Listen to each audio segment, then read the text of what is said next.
Now, your News 10 forecast first. Here's the live Doppler Storm Team, brought to you by your Super Chevy dealers of Acadiana. Good morning, Acadiana. Welcome into Passe Partout. That time just turned to 5 a.m. as we look at your weather for today. Very similar to what we've seen the last couple days. So mild to cool morning, a good amount of high clouds, but should make for a beautiful sunrise. Temperatures upper 50s, lower 60s, so relatively comfortable outside. A little patchy fog possible. Partly cloudy, very warm, and still humid today. Mid to upper 80s, but no threat for rainfall. Your news is starting now. Right now, authorities in St. Martin Parish are investigating a reported deadly shooting after being called to the scene late Tuesday night. Plus, 4 people are dead, including the gunman, after a shooting spree in Lafayette Parish Tuesday. How these tragic events unfolded. And President Biden will be visiting the parts of Florida that were damaged by Hurricane Ian 1 week ago today, as recovery efforts finally begin in some areas of the state. Live from Acadiana, your local news leader, this is Passe Partout. Well, good morning and hello, Acadiana. Happy Wednesday to you all. It's now 5:01. And Danielle, it's good to be back in studio with you guys. Yeah. You know, having a couple of days off. Haven't taken off in a while. How was it? It was very nice. I went on like 2 different vacations. I went to Fredericksburg last weekend with some girlfriends. Okay. And then I went to Miss USA in Nevada. Got to watch and support my girls. It looks like you had a lot of fun. I was scrolling through your stories, your Instagram stories the entire time. I'm like, that's good. It's good to have a break. It was. It was nice, but good to be back in the swing of things, you know. And I was telling Danielle, I was like, I was ready to be home. Yeah. You know, ready to get back into the routine and get back going on this early grind. Yep, we're definitely glad to have you back. All right. Well, Chris, turning now to our weather. It's been beautiful for a while. Yeah, once that cold front came through, early last week around Monday, we've been benefiting from that ever since, and it's been a consistently great forecast and great weather for us to really enjoy. We begin with breaking news from overnight. Lafayette police have made an arrest in connection to the shooting that happened in downtown Lafayette earlier this month. 29-year-old Shannon Phillips was taken into custody by the U.S. Marshals Violent Offenders Task Force, Lafayette Police, and the Lafayette Parish Sheriff's Office.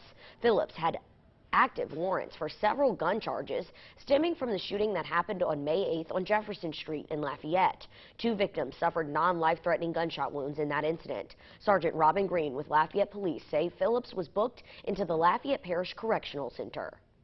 Also breaking overnight out of St. Martin Parish, authorities are investigating the death of a white man whose body was found on the side of the road Tuesday morning.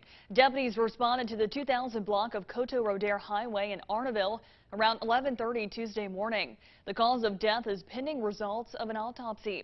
No further information is available at this time. We will continue to follow this developing story. Authorities in St. Martin Parish are investigating a reported fatal shooting late Tuesday night. Detectives were called to the 1000 block of Madeline Boulevard near Cecilia High School just after 8 p.m. Sheriff's Office spokesperson Major Jenny Higgins confirmed that there was a heavy police presence in the area of Madeline, but she did not give any further details. Our sources tell us that a man was shot and killed. There is no word on the names of anyone involved or the circumstances surrounding the incident. We will continue to follow this developing story and provide updates as they become available. A shooting spree across Lafayette and Lafayette Parish Tuesday has left 4 people dead, including the suspected gunman. The man who police say is responsible for it all took his own life. Officials with Lafayette Police, Dusson Police, and the Lafayette Parish Sheriff's Office have all confirmed with News 10 some detailed information, including a timeline of events. According to Lafayette Police, the first shooting happened just after 10 a.m. on Tournois Street, where 29-year-old Ross Chasson, pictured here on your screen, was found shot to death. The shooter, identified as 36-year-old Andrews Jamal Felix from Lafayette, had fled the scene. Lafayette police say the vehicle Felix was traveling in was located in Iberville Parish. Detectives approached the vehicle but found it to be abandoned. It was later discovered that Felix stole a vehicle in Iberville Parish and traveled back to Lafayette Parish. The second shooting, according to Dusson Police, happened just after 5:30 p.m. and claimed the life of 25-year-old Paige Lewis of Dusson. Lewis leaves behind 3 young children. According to Chief Judice, it happened at a home in the 400 block of Toby Mouton Road, and Felix was identified as the suspected shooter in this incident. And then just after 6 p.m., Lafayette police responded to another deadly shooting at a home in the 100 block of Clara Street, where they found the body of 43-year-old Kawana Felix. Police say this shooting was related to the homicide on Tournois Street and the shooting in Dusant. Sergeant Matthew Benoit tells News 10 as that investigation was ongoing, officers located Andrews Felix's body at a relative's home in the 200 block of Sheila Drive. He had taken his own life. We will continue to follow this story throughout the day and bring you all the latest updates. To get those updates as they become available, visit our website, KLFY.com. This morning, President Biden and First Lady Jill Biden are due in Florida, where they'll get a first-hand look at the devastation left behind by Hurricane Ian. Astrid Martinez has the latest from New York. The White House says when President Biden... Ian is already blamed for at least 102 deaths in Florida and 4 more in North Carolina. Officials believe those numbers will grow higher in the days to come. We've partnered with our sister station WFLA in Tampa, Florida to gather donations for Red Cross relief efforts in Ian's aftermath. You can scan this QR code with your phone to be routed directly to our Red Cross donation page. Authorities are searching for a suspect wanted for armed robbery at a Lafayette convenience store. It happened Monday night at around 9 o'clock in the 700 block of Eras Landry Road. Police say the suspect you see here went up to the register with a gun and demanded money from the clerk. The suspect then ran away with the cash. Anyone with information on the suspect's identity is asked to call police. A burn ban is now in effect in St. Landry Parish. The ban includes anything with an open flame that produces an ember. Officials say this order will reduce the number of grass fire calls. The ban excludes any outdoor cooking on grills and prescribed burns certified by the Department of Agriculture and Forestry. Thousands of Louisiana residents hit the highways and get behind the wheel every single day. New data shows that wearing a seatbelt is a matter of life or death. News 10's Danielle Johnson joins us in the studio with a number of vehicle-related fatalities here in Louisiana. Caroline, good morning. According to crash data by the Louisiana Highway Safety Commission, there is a clear connection between highway fatalities and driving irresponsibly. In the last 2 years, traffic fatalities across the country have risen, including right here in Louisiana. Crash data reports show during the peak of the pandemic in 2020, motor vehicle crashes increased by 14%. Experts say, quote, in 2020, almost 60% of the people who died in the vehicle crashes were not wearing a seatbelt at all or were not properly wearing a seatbelt, end quote. Up next, we'll hear what state police has to say about this spike in deadly crashes. Studio, Danielle Johnson, KLFY News 10. Today is South Louisiana Giving Day, where community members have a chance to make a monetary donation to a participating school, organization, or church of their choice. News 10's Danielle Johnson joins us live from the Community Foundation of Acadiana with organizers to explain how it all works. Danielle, good morning.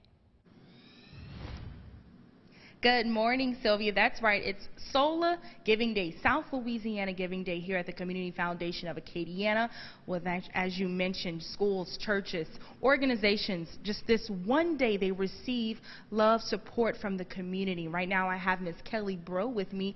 She's the president and founder of Redbird Ministries out of Breaux Bridge. Good morning. Good morning. Thank you for having me. Of course. So talk to me about Redbird Ministries. You tell me this is your third year, the organization's third year participating in SOLA Giving Day. Yeah, so Redbird Ministry helps families of child loss from pregnancy through adulthood.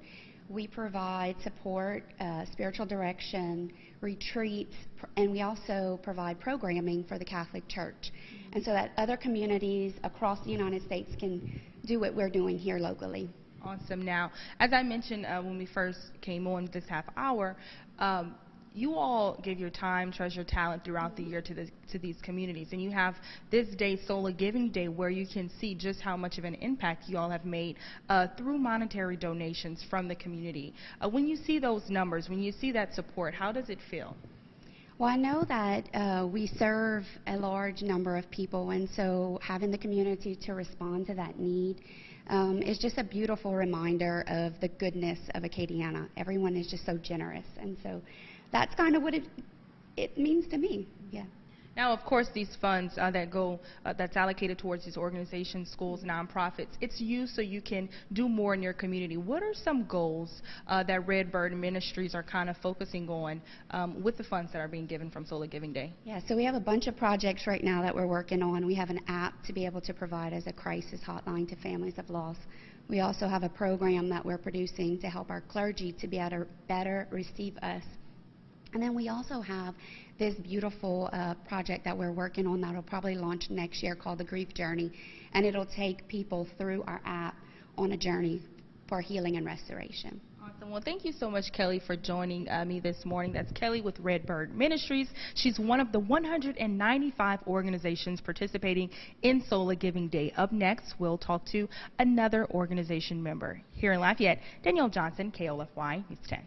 You're taking a live look at the intersection of I-10 and Butte Roads. No traffic incidents to report at this time. Remember to stay safe on the roadways.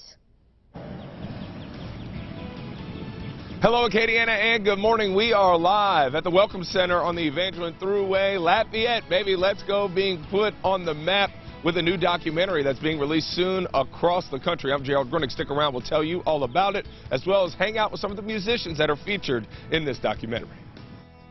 Later this half hour, the pandemic led people to finding renewed interest in some classic hobbies, including playing D&D.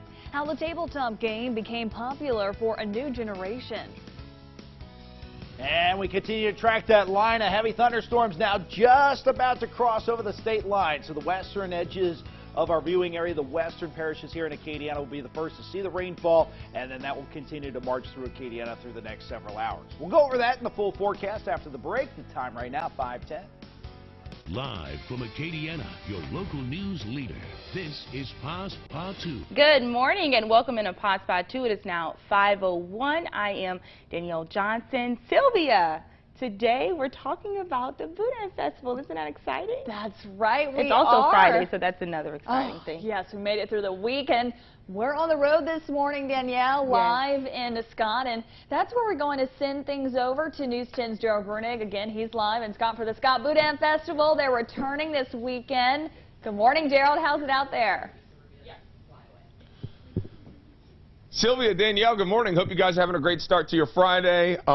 You know, as we opened up the show just now, I'm sitting here listening to y'all in my ear, and I'm just feeling like my energy pick up big time. You know, because I try and kind of keep things low key as we ease in through the morning. But it feels good to be back in Scott. The Boudin Festival making its return for the first time since 2019. You know, each and every year we set up our road show on Friday evenings. First thing I do, y'all know, baby. Yeah, you're right. Make my way over to the vendors. Obviously, the businesses that are represented in Scott from the Boudin side of things. I know John Weatherall and I have been figuring out how we're going to approach the evening for our road show, but this morning we've got details on all things Scott Boudin Festival, music, cutting of the Boudin tonight, then of course all the activities for families. I know I look forward to seeing everybody make their way to the Boudin capital where the West begins and the Boudin never ends. Baby John, look, we got some queens. Do me a favor, let's show them off. Y'all smile, guys. Hey, Ruby, look this way. Hey, yeah, you're right. Look, I'm tossing to Chris. Chris, what's that forecast looking like, my brother? Yeah, and the weather's going to be fantastic for the Boudin Festival this evening. A little humid, but overall, again, we're not worried about any showers or storms. It seems like every year before the pandemic, we had some sort of severe weather event we had to worry about, but that's not the case this weekend.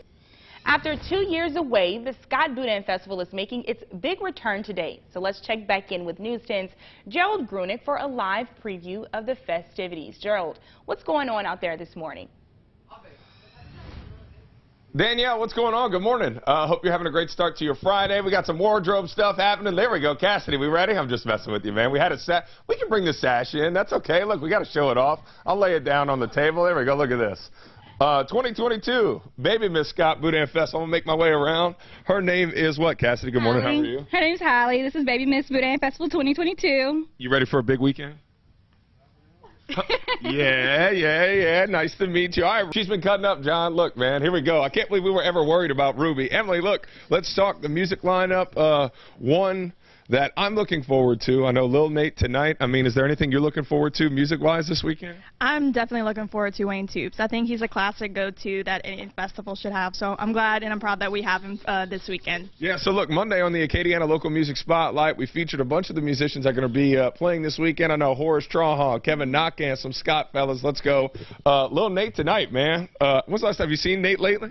I haven't seen him in a while, so I'm excited to be able to see him tonight. Yeah, it's going to be on. Looking forward to Chris, and I know obviously Wayne Toops, always a heavy hitter. What's your favorite Wayne Toops tune? Let me hear you. Come on, let's go. What you got for us? So Take My Hand, actually? I was about to say, Take My Hand. Baby. I mean, a classic. Yeah, absolutely. Look, the crowd will be rocking in Acadiana. It's all because of this. We're hanging out in Scott, Louisiana. Let's go, the boudin capital of the world. Don Specialty Meats. Look, you got tons of vendors setting up this evening. We'll have much more coming up a bit later, of course, on KLFY News 10. The Louisiana Sugarcane Festival is underway in New Iberia, and it's celebrating 79 years of forming one of the sweetest crops in our area. Let's send it back to News 10 anchor Sylvia Masters, who is live from the Queen City. Good morning, Sylvia.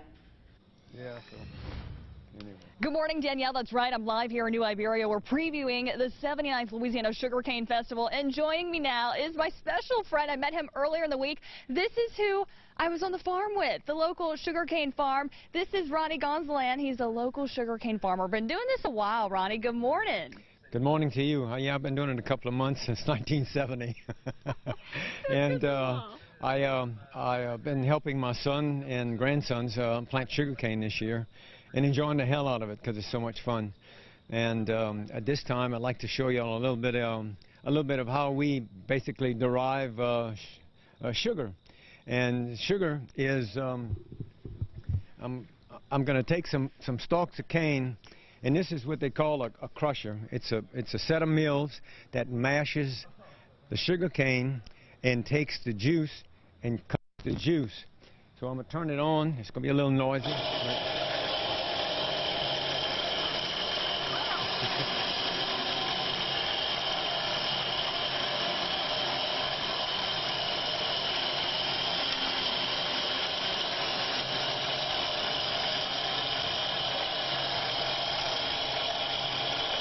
And keeps the crystals of sugar.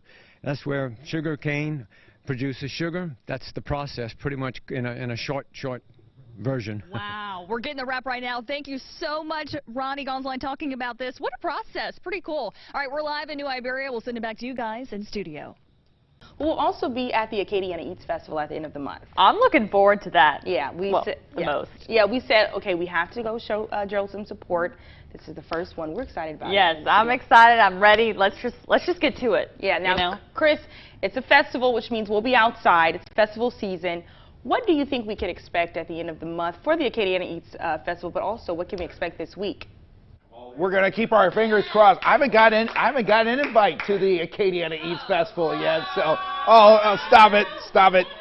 So, ladies and gentlemen, on behalf of Acadiana Eats, I would like to are formally you finally inviting me to your festival? Invite right. Chris Cozart to the event next It. week. All right, So special. hopefully you'll be there. Yeah, man. hopefully right. the weather will hold it. You think next weekend? Solid. It looks Chris good is like right it's now. Thursday right now. Yeah, we're talking like 2 weeks away. Gotcha, I appreciate gotcha. the invite. Yeah. All right. Another cold morning for us. If we're looking ahead to the Rice Festival this weekend, I think we have the Bacon Festival this weekend, correct, Gerald? So, Boudin Cook-Off, Bacon Festival. So, a lot going on this weekend. Weather's going to be really good. It will turn a little warmer, more humid than what we've seen the last couple days. Hey, Chris, thanks so much. Yeah, the Acadiana Eats Kitchen featuring one of our favorites. We all got excited when we found out Zorbas was coming in on this Tuesday. Where now it's time. I remember when Moose told me a couple of years ago, he said, Gerald, we're going to start doing a pasta. I said, what? But then I actually had the pasta, and it was the real deal. But this ain't Moose, baby. This is Vaughn beef. For those of y'all that don't know, Vaughn. Let's bring in John Weatherall, and I want to talk before you get moving. You can, for the sake of TV, you can move the, move your sauce around. But tell me about y'all's pasta and why y'all like it so much. The pasta is a cream-based pasta. It's sun-dried tomatoes and mushroom.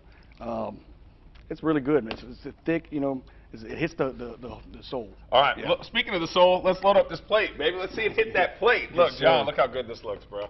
I'm ready, man. Okay, and then what y'all normally do, after y'all plate up y'all's pasta, y'all hit it with combo, chicken and beef, and I'll take that pan for you. There you go. So what do y'all do afterwards? And you can keep rolling, bro. Don't worry about me. You can get it either with the Euro meat, you can get it with chicken, you can get it combination, which is what I'm going to do here. combination meat, both chicken and Euro meat.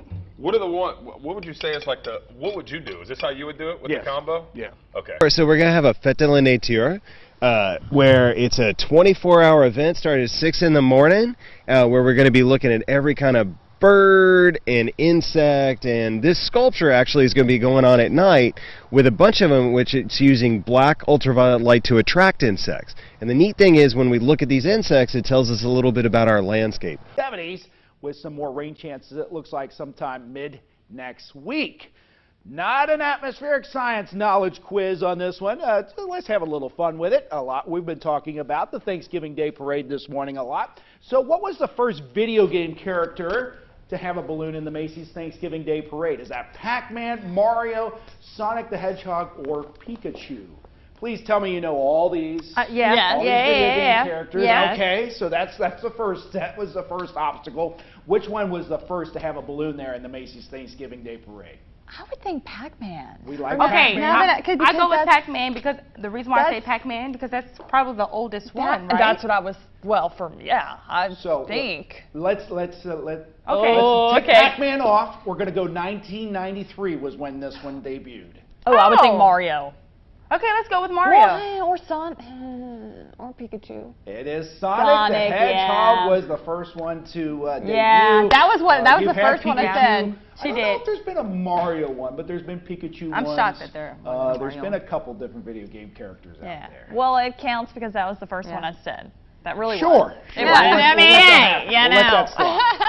Downtown Alive keeps bringing in the spring with another night of great music. And the important part about this one is it's in person, Sylvia, and the forecast is going to be perfect. Yeah, and there's so many reasons to head on out. And News 10's Gerald Grunig is live in downtown Lafayette with more on tonight's show. Gerald, good morning. Hello, Acadiana, and good morning. Downtown Alive making its return inside of Park International this evening. Very excited about the Good Dudes and Mark Broussard taking the stage tonight.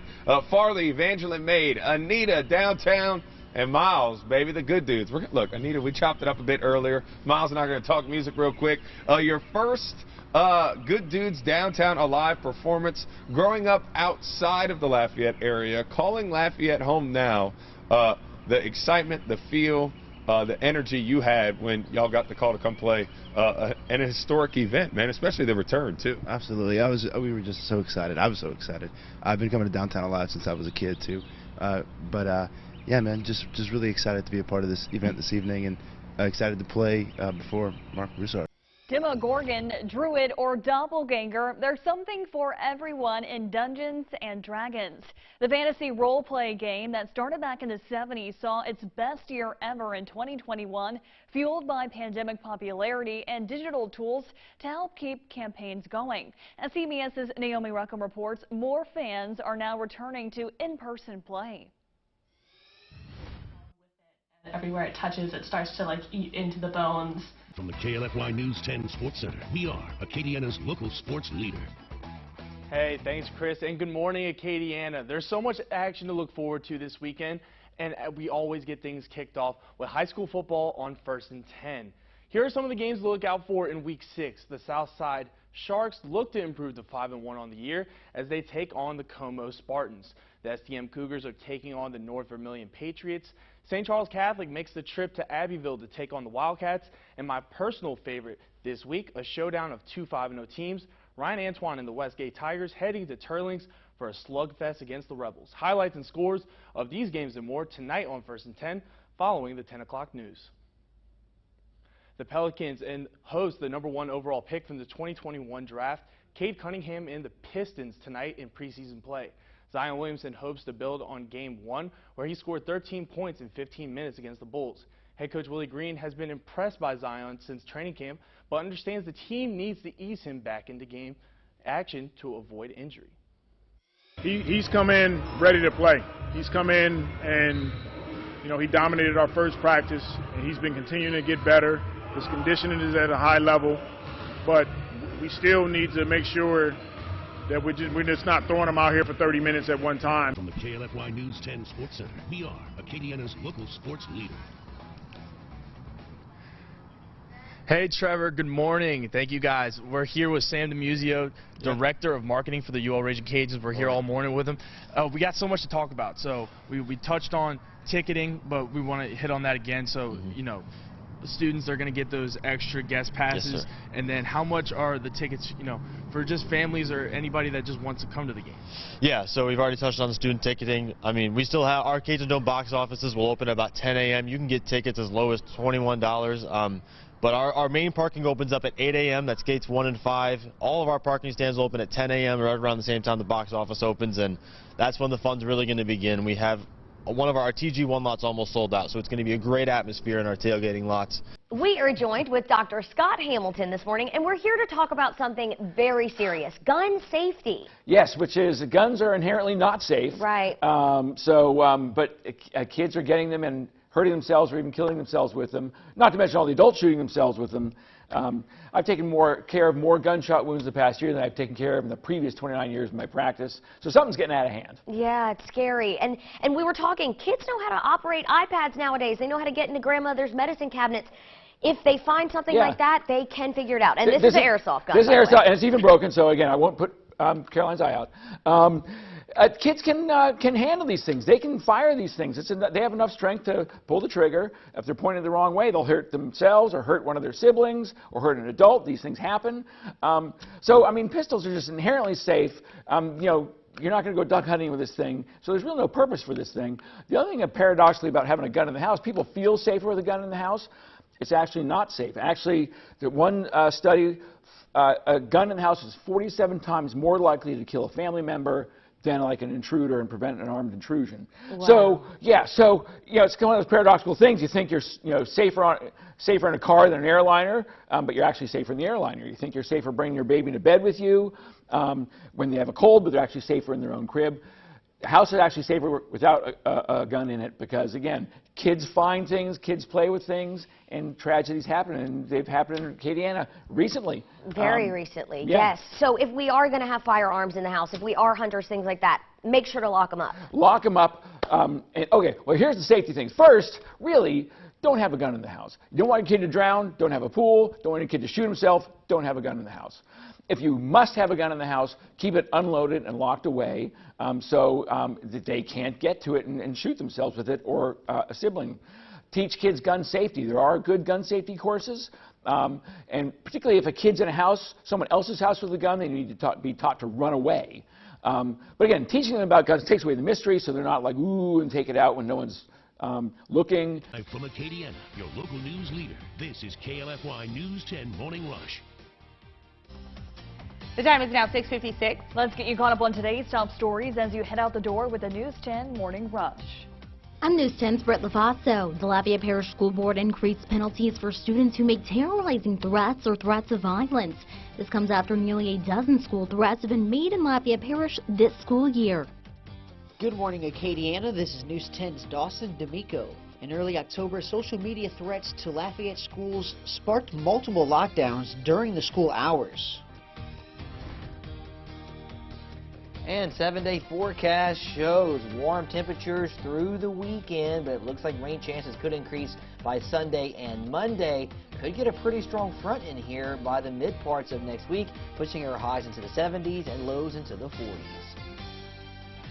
All right, talking all things Acadiana Eats today, we had featured 4 restaurants, you know, all leading up to the Acadiana Eats Festival. All good restaurants, too. And as Gerald mentioned, don't wait until the festival to go out and support those businesses, but also go out and support the festival, too. Yes, yeah, we'll be there for sure. Yep. So lots of things happening. And again, this weekend, Festival Acadiana de Creole, we'll talk about all that tomorrow. So, yeah, get out there. And stay safe in this weather. A little rain, but it'll pass. Yeah, thanks for joining us here on Passe Partout. See you at noon. Have a good one. Bye. Live from Acadiana, your local news leader, this is Passe Partout. Well, good morning and welcome back. And Passe Partout, it is now 6:31 on your Monday morning. And Chris, I may be a little late, but I just noticed this morning that we have a new logo. We do. Have you noticed it? Well, Am I late? I've seen it a couple times. I know it's been we've been working on it in the background. It was from the anniversary special, and I was going to ask. Kind of adjusted it from there. Look, you can see. I was like, I wonder if they got inspiration from the special. I really like it. I love the saw, the hurricane around the logo. Yeah, see, they call it in the the Flying back? 10. They called that the Flying 10. Okay. And, the Flying 10 actually it looked like a hurricane, and it would spin what we call anticyclonic, the wrong way. So I always would get people saying, well, why is the logo, why does the hurricane spin the wrong way? So finally we said, let's flip it, and you can see finally the Flying 10, not a hurricane, but it looks like a hurricane, is spinning the correct way now. Well, we know it looks really well. It does. It looks good. And again, it's kind of like those cool logos. So you see the bottom, the yellow, that's the saw. Yeah, the saw. Very creative. The old Passe Partout saw. Yeah. And now, our special presentation. The 65th anniversary of Passe Partout.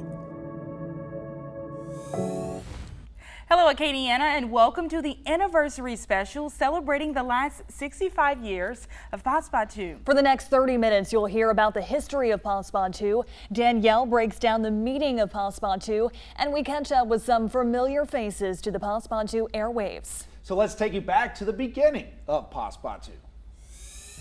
The first morning show on KLFY debuted in 1957. It wasn't until 1962 when it became known to viewers as Passe Partout. Here's a look back at the people who hosted the show throughout the years.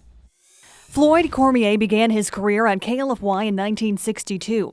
According to his obituary, he was there for the inception of Passe Partout when it began in June of 1962. As Acadiana's oldest and longest running morning news show, most locals know the name of News 10's Passe Partout, but do they know what it means? Well, I hit the streets to find out. Some knew the exact meaning. It's obviously a French term, a saw that was used in the timber industry. Occasionally you'll see them as decorations in people's houses. Some had an idea.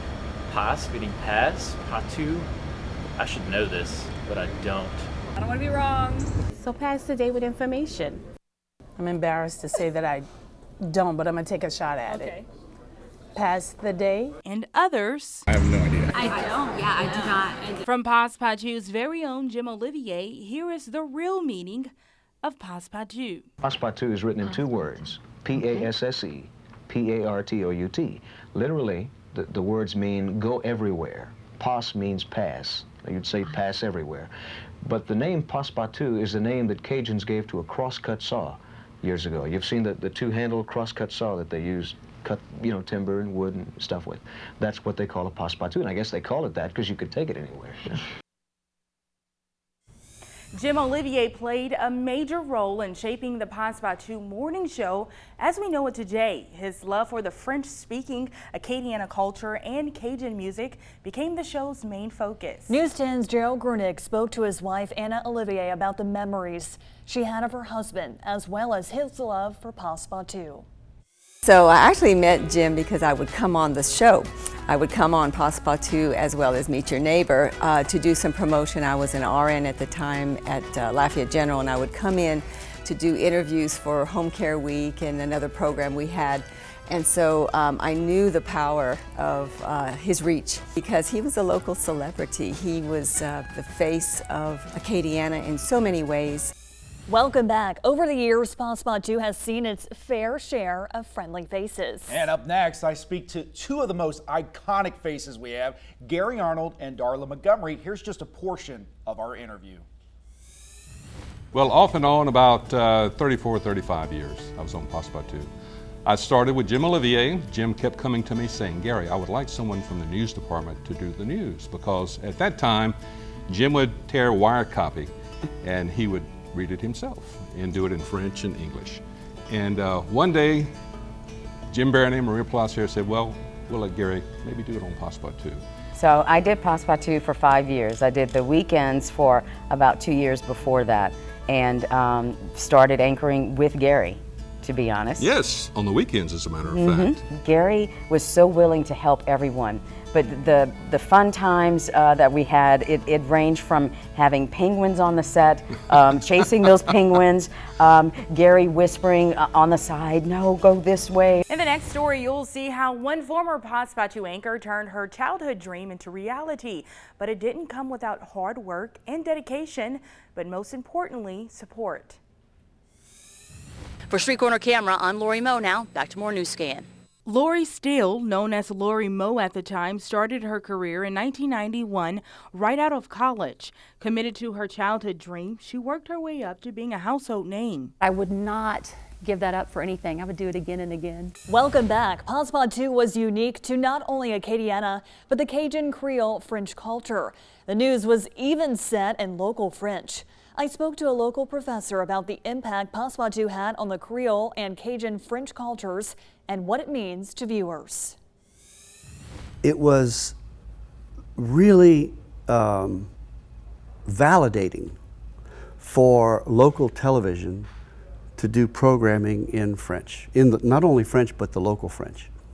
And they did programming on every aspect of our culture, and even current events, but they also did a lot of reporting and programming on culturally related events. Acadiana's culture is not only rich in Cajun and Creole French speaking or music, but we're also a culture that embraces flavorful food. And News 10's Gerald Grunig recently caught up with local chef Pat Mould and spoke with him about the impact of food on the Passe Partout morning show. Former TV 10 chef Pat Mould. So I started doing Louisiana cooking on the 5 p.m. newscast, and eventually TV 10 built me a kitchen set, and I started doing recipes from a chef, and the rest is history, as I guess they say. The thing about the Louisiana cooking segment, which was a field piece, it allowed me to get out into the community. So I'd go to the Frog Festival, I'd go to the Crawfish Festival, I'd go to Poche Bridge and go look at their andouille making facility. So I was doing all these food things that hadn't been done before, and those are the things that I really, hold on as fond memories. What Gerald's doing now is great. I mean, he's doing kind of what we were doing back then, promoting these mom and pop sort of operations that are doing these great food, and no, it's fantastic to see that continue to this day. It really is great. Passe Partout, 65 years. I never thought I'd sit in Times Square in New York City and say the words Passe Partout. Ooh, boy, does that take me back. Hello, everyone. It's David Begnaud, born and raised in Karen Crow, Louisiana, and I was the inaugural anchor of Passe Partout Saturdays and Sundays. The great Maria Placer took a chance on me, believed in me when I think very few others thought I was ready. 18 years old, right out of high school, brought me in and made me the anchor of that weekend morning show. I'm Renee Allen. And I'm Trevor Saunier. We are glad to celebrate Passe Partout with you. 65 years of it, Trevor. Yeah, it's been such a staple across Acadiana for so long, 65 years. Yeah. And I remember just as a kid watching Passe. My parents probably watched Passe as a kid, and now I get to be a part of Passe Partout. And yeah, weekends are very important. A lot of breaking news happens on the weekend, and weekends are when everyone else is off, right? So that's when people are going fishing, people are going hunting, and they need to know the weather forecast. And I'm just so glad that I get to be here every Saturday and Sunday morning giving that forecast, and people rely on me. And you know what I really love about the Passe Partout weekend and weekday? It's a lot of fun. We have a lot of fun on the show, Trevor. Yeah, you're definitely the joker. You tell a lot of jokes, and I laugh sometimes. It depends on how tired I am that morning. But they make such a great team. Over the years, we've had some amazing times on the morning show set. We sure have, including out in the field for lots of morning show lives. And here's a quick look at Passe Partout today. This is Passe Partout. Oh my goodness, wait, I just noticed the background. I'm gonna have to be quiet in that blind, right? Yeah, that's gonna be a challenge. I got some duct tape. And what's the forecast for tomorrow? Huh? What's the forecast for tomorrow? Sunny and cool. Chilly and breezy. Chilly and breezy. Look, we're getting real creative this morning. I want to make sure our viewers get to see all of the airport as much as they can, the new terminal right now. All right. Take the palm of your hand, hit that. You're going to get it out. And this right here is called the... Wow, what an incredible 65 years it's been waking up with you every morning, Acadiana. And here's to spending many more mornings with you. From all of us on the Passe crew, thanks for tuning in for the last 6 decades. You're the reason why we wake up every early morning to bring you the latest news, weather, music, food, and events happening around Acadiana.